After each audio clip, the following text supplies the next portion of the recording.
शिक्षकों के वेतन भुगतान के क्रम में नई सरकार की अग्नि परीक्षा सोमवार को। प्रधानाध्यापक ने रसोइया के साथ किया दुष्कर्म, भेज दिए गए जेल।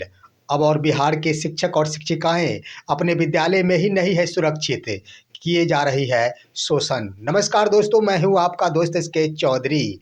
बिहार में 10वीं बार मुख्यमंत्री पद का शपथ लेने वाले नीतीश कुमार मुख्यमंत्री, जिनके वोटों की गिनती 14 नवंबर 2025 को हुई थी और अपार सफलता उन्हें मिली, उसी तिथि को बिहार में शिक्षकों का वेतन का भुगतान संबंधी एसओपी जारी किया गया था। यानी 14 नवंबर 2025 को कि शिक्षकों का वेतन का भुगतान अब हर महीने पहली तारीख को कर दिए जाएंगे।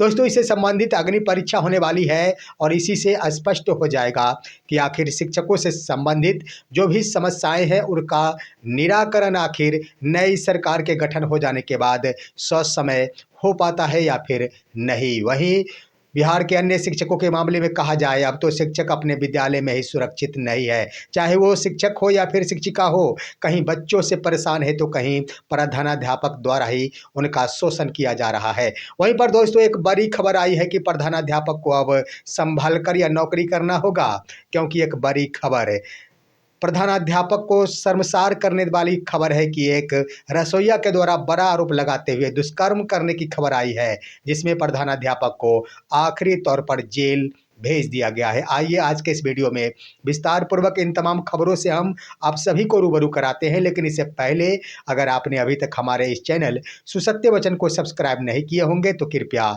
अभी सब्सक्राइब कर लेंगे। दोस्तों, नई सरकार के गठन हो जाने के बाद आखिर शिक्षकों की समस्याओं के निराकरण के क्रम में अग्नि परीक्षा सोमवार को होने वाली है। इसका मुख्य कारण यह है कि 14 नवंबर 2025 को जहां एक तरफ वोटों की गिनती हो रही थी, वहीं पर शिक्षा विभाग के आला अधिकारी के द्वारा एसओपी जारी कर तमाम जिला शिक्षा पदाधिकारियों को यह निर्देश दिया गया था कि हर हाल में तमाम कोटियों के शिक्षकों का वेतन का भुगतान और खास तौर पर वैसे शिक्षक जिनका ट्रेजरी के माध्यम से भुगतान होता है, उनका वेतन का भुगतान पहली तारीख को हो जाना चाहिए। और नए सरकार के गठन के उपरांत जो आला अधिकारी के द्वारा निर्देश दिया गया था, उससे संबंधित निराकरण यानी उसको अमली जामा पहनाने का वक्त सोमवार यानी 1 दिसंबर 2025 वो तिथि आ गई है। और उसी तिथि को अगर बिहार में तमाम 38 जिलों के राज्यकर्मी शिक्षकों का वेतन का भुगतान हो जाता है, तब यह समझा जाएगा कि नई सरकार में आखिर जिस तरफ देखेंगे तमाम कार्यों को अमली जामा पहनाने हेतु सरकार कटिबद्ध है, वहीं पर शिक्षा विभाग से जुड़े तमाम शिक्षकों की समस्याओं के प्रति जिला स्तरीय पदाधिकारी कटिबद्ध है या फिर नहीं है, इसकी स्पष्टता हो जाएगी। देखना है सोमवार यानी 1 दिसंबर को ट्रेजरी के माध्यम से भुगतान होने वाले शिक्षकों का वेतन आखिर उनके खाते में गिर पाते हैं या फिर नहीं गिर पाते हैं। वहीं दोस्तों, एक बड़ी खबर आई है बिहार के दरभंगा जिले के जाले प्रखंड से, जहां एक प्रधानाध्यापक के ऊपर रसोइया के द्वारा दुष्कर्म करने का आरोप लगाया गया है। दोस्तों, इसके क्रम में बता दें कि यह प्राथमिक विद्यालय मुरैठा कन्या जो जाले प्रखंड अंतर्गत विद्यालय है और उसी विद्यालय में कार्यरत प्रधानाध्यापक चंद्रशेखर ठाकुर के ऊपर उसी विद्यालय में कार्य करने वाली रसोइया के द्वारा एक बड़ा आरोप यानी दुष्कर्म करने का आरोप लगाया गया है।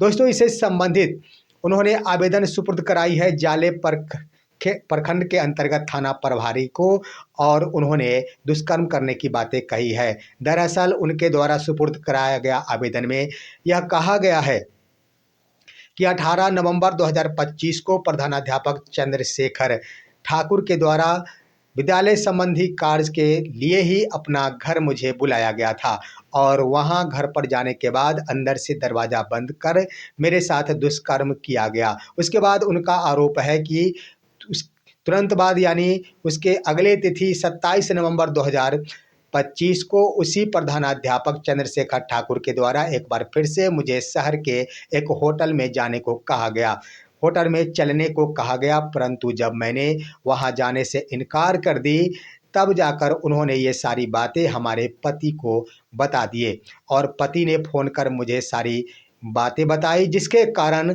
आखिर मैं यह शिकायत थाना प्रभारी को दे रही हूँ। उन्होंने कहा कि इससे पहले जो घटनाएं मेरे साथ घटित हुई प्रधानाध्यापक के द्वारा, उसमें मुझे डराया गया था, धमकाया गया था, जिसके कारण 18 नवंबर वाली घटनाओं के संबंध में हम पुलिस को कोई भी सूचना नहीं दे सके। वहीं पर पुलिस को सूचना देने के बाद जब पुलिस के द्वारा यहाँ पर मेडिकल जांच कराने की बातें की जा रही है, तो वो महिला जो रसोइया है वो मेडिकल जांच कराने से इनकार कर रही है। परंतु आखिर शिक्षक के ऊपर आरोप लगा है, तो यह स्पष्ट है कि उन्हें पुलिस अभिरक्षा में जाना होगा। परंतु पुलिस ने त्वरित कार्रवाई करते हुए उस प्रधानाध्यापक चंद्रशेखर ठाकुर को जेल भेज दिया है। इसके संबंध में मैं बता देना चाहूँगा कि वो प्रधानाध्यापक चंद्रशेखर ठाकुर वर्ष 2005 से ही उस विद्यालय में शिक्षक है। ये कहना है उसी प्रधानाध्यापक शिक्षक के पिता विष्णुदेव ठाकुर का। उनका कहना है मेरा बेटा 45 वर्ष का है जो वर्ष 2005 से शिक्षक है, लेकिन उनके पिता का ये भी कहना है कि हमारा बेटा अविवाहित है और मेरे बेटे के ऊपर गलत आरोप मढ़ा जा रहा है। वहीं पर दोस्तों आप वीडियो देख रहे होंगे कि आखिर हंगामा मचा हुआ है विद्यालय में, क्योंकि उसी विद्यालय में कार्यरत रसोइया के द्वारा बड़ा आरोप लगाया गया है। और जब उस विद्यालय के प्रधानाध्यापक ही सलाखों के पीछे चले जाए तो आखिर देश का क्या होगा, राज्य की शिक्षा का क्या होगा। वहीं पर ग्रामीणों के बारे में कहा जाए तो ग्रामीणों के द्वारा उक्त शिक्षक पर भी ये कहा जा रहा है और साथ ही साथ रसोइया के बारे में भी कहा जा रहा है कि दोनों के बीच वर्षों से संबंध थे, जिसके कारण लेन देन का मामला चल रहा था। और जब लेन देन का मामला टूटा, जब प्रधानाध्यापक की ओर से पैसा देना बंद कर दिया गया, उसके बाद ही वो रसोइया के द्वारा आरोप लगाते हुए थाने में केस दर्ज करा दिया गया है। वहीं पर कुछ ग्रामीणों का ये भी कहना है कि इस संबंधित मामले की पंचायत भी हुई थी और पंचायत में भी ये बातें सामने खुलकर आई थी। आइए एक ग्रामीण इस मुद्दे पर क्या बयान देते हैं, जरा सुनिए इस वीडियो में।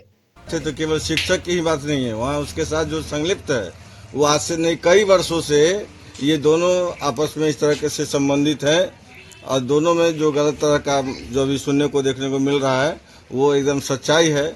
और वो महिला भी सही नहीं है, ये शिक्षक भी सही नहीं है।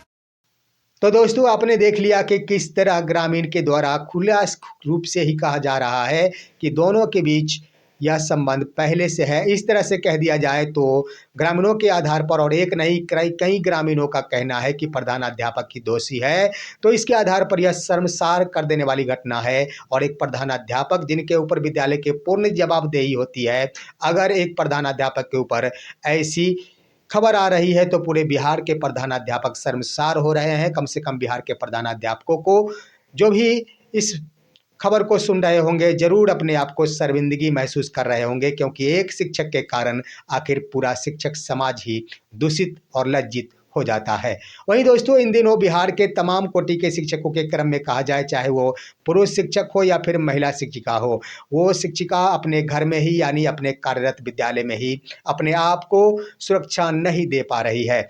वो अपने विद्यालय में ही सुरक्षित महसूस नहीं कर पा रही है। इसका मुख्य कारण ये है कि कहीं पर शिक्षकों का शोषण उन्हीं के विद्यालय के प्रधानाध्यापक के द्वारा किया जाता है, तो कहीं पर शिक्षक और शिक्षिकाओं के साथ दुर्व्यवहार उन्हीं छात्र के द्वारा किया जाता है जिन्हें शिक्षक के द्वारा शिक्षा दी जाती है। यहाँ पर दोस्तों एक बड़ी खबर आई है समस्तीपुर जिले के अंतर्गत एक प्रखंड उजियारपुर प्रखंड के चैता विद्यालय है जो रामाज्ञा उच्च माध्यमिक विद्यालय है। वहाँ के तमाम कार्यरत शिक्षकों ने समस्तीपुर डीपीओ माध्यमिक शिक्षा एवं साक्षरता को आवेदन देकर अपने प्रधानाध्यापक के ऊपर बड़ा आरोप लगाया है। उन्होंने कहा है कि हमारे प्रधानाध्यापक के द्वारा सभी शिक्षकों को शोषण किया जाता है, उन्हें परेशान किया जाता है। आकस्मिक अवकाश या विशेष अवकाश देने के क्रम में यहाँ पर शिक्षकों के साथ दुर्व्यवहार किया जाता है। साथ ही साथ सेवा पुस्तिका संधारण के क्रम में भी शिक्षकों को परेशान किया जाता है। यानी सीधा सीधा उस विद्यालय के कार्यरत तमाम शिक्षकों का आरोप है कि प्रधानाध्यापक के द्वारा ना तो छुट्टी देने के क्रम में उदारता बरती जाती है, यानी हर मुद्दे पर परेशान किया जाता है, जिसके कारण शिक्षकों की ओर से डीपीओ को आवेदन सुपुर्द कराया गया है। और डीपीओ ने त्वरित कार्रवाई करते हुए उस प्रधानाध्यापक से 3 दिनों के अंदर स्पष्टीकरण की मांग की है कि आप इस पर क्या कहना चाहते हैं, स्पष्टीकरण का जवाब दें, अन्यथा प्रपत्रों का गठन यानी प्रपत्र क का गठन कार्रवाई हेतु उच्चाधिकारी को प्रतिवेदित कर दिया जाएगा। देखना है ऐसे परेशान करने वाले आखिर बिहार में कितने प्रधानाध्यापक है जो अपने ही विद्यालय के अंग, जो कि अपने ही विद्यालय परिवार के शिक्षक शिक्षिकाओं के साथ ऐसी बर्ताव करते हैं। हालांकि डीपीओ के द्वारा जो पत्र स्पष्टीकरण संबंधी जारी किया गया उसमें स्पष्ट ही लिख दिया गया है कि ये तमाम शिक्षक आपके विद्यालय परिवार के सदस्य हैं, तो उन्हें परेशान क्यों आप कर रहे हैं। साथ ही साथ कहा गया कि आप स्वयं भी बिना अधो हस्ताक्षरी के स्वीकृति से पहले ही आप सीएल में चले जाते हैं, और इसलिए कहा गया है कि आप इस वित्तीय वर्ष में कितने दिन तक आपने आकस्मिक अवकाश लिया है उसकी स्वीकृति संबंधी भी आवेदन लेकर स्पष्टीकरण के साथ अटैच करें। यानी बिल्कुल कह दिया जाए तो प्रधानाध्यापक फंसते नजर आ रहे हैं यहाँ पर। और प्रधानाध्यापकों के बारे में कह दिया जाए तो ढेर सारे प्रधानाध्यापक आज भी है जो वो समझते हैं कि विद्यालय संचालन या फिर विद्यालय चलाने वाले हम नहीं है, विद्यालय शिक्षा विभाग के कानून से चलता है। किसी भी विद्यालय को प्रधानाध्यापक नहीं चलाते हैं, लेकिन वहीं पर ढेर सारे प्रधानाध्यापक ऐसे हैं जो यही समझते हैं कि इस विद्यालय को हम चला रहे हैं, और वो कई बार ऐसे नियमों को लागू कर देते हैं जो शिक्षा विभाग के उच्च अधिकारी के द्वारा कहा ही नहीं गया, दिशा निर्देश ही नहीं जारी किया गया, परंतु अपना नियम लगाने में कुछ प्रधानाध्यापक आगे रहते हैं, जिसके कारण कई वर्षों से शिक्षकों को अपमानित किया जा रहा है। कई शिक्षकों को अभी भी अपमानित किया जा रहा है, मानसिक रूप से प्रताड़ित किया जा रहा है। सबसे ज़्यादा मुद्दा कहा जाए तो सीनियरिटी और जूनियरिटी यानी वरीय और कनीय के क्रम में प्रधानाध्यापकों का खेल देखा गया कि जहां पर रिश्ते अच्छे थे शिक्षकों के साथ, वहां पर वरीय को भी कनीय कर दिया गया। जहां पर कनीय को कनीय ही रहने देना चाहिए था, वहां पर कनीय को वरीय कर दिया गया। इस तरह से खेल चालू है, लेकिन अब इस कार्यकाल में प्रधानाध्यापक को राहत मिलने की बहुत कम संभावनाएं दिख रही है, क्योंकि शिक्षा विभाग काफ़ी सजग हो गई है। वहीं पर देखेंगे दोस्तों, समस्तीपुर जिला के अंतर्गत ही एक शिक्षिका जो दीपा कुमारी है, वो शिक्षिका रोसड़ा में उच्च माध्यमिक विद्यालय में कार्यरत है, परंतु उक्त शिक्षिका काफ़ी रो रही है और बिलख रही है। उसका मुख्य कारण ये है कि उस शिक्षिका को उनके ही द्वारा पढ़ाए जाने वाले एक छात्र जो 11वीं कक्षा का छात्र है, उसने आखिर उस शिक्षिका का कार्यालय में जाकर कॉलर पकड़ते हुए बदतमीजी की, साथ ही साथ उनके साथ बुरा होने की बातें कही। इसका मुख्य कारण ये है कि जब कभी भी छात्रों को उन शिक्षिका के द्वारा दंडित करने की बातें की जाती थी, वर्ग कक्ष में आखिर किसी भी प्रकार की बातें कही जाती थी, अनुशासन में रहने की बातें की जाती थी, तो वो उस छात्र को हजम नहीं हो रहा था।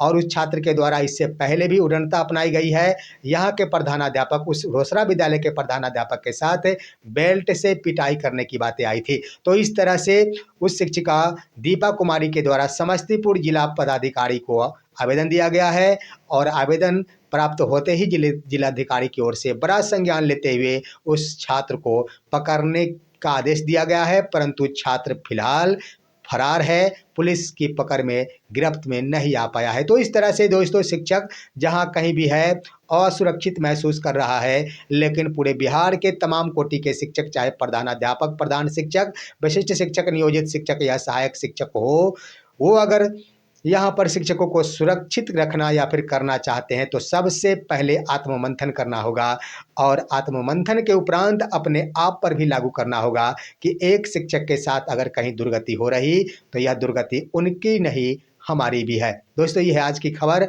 आप सभी हमारे इस वीडियो को लाइक कीजिए, अन्य दोस्तों के पास शेयर कीजिए, और अब दीजिए अपने दोस्त को इजाज़त। हम फिर मिलेंगे आपसे अगले वीडियो में, तब तक के लिए कहते हैं नमस्कार।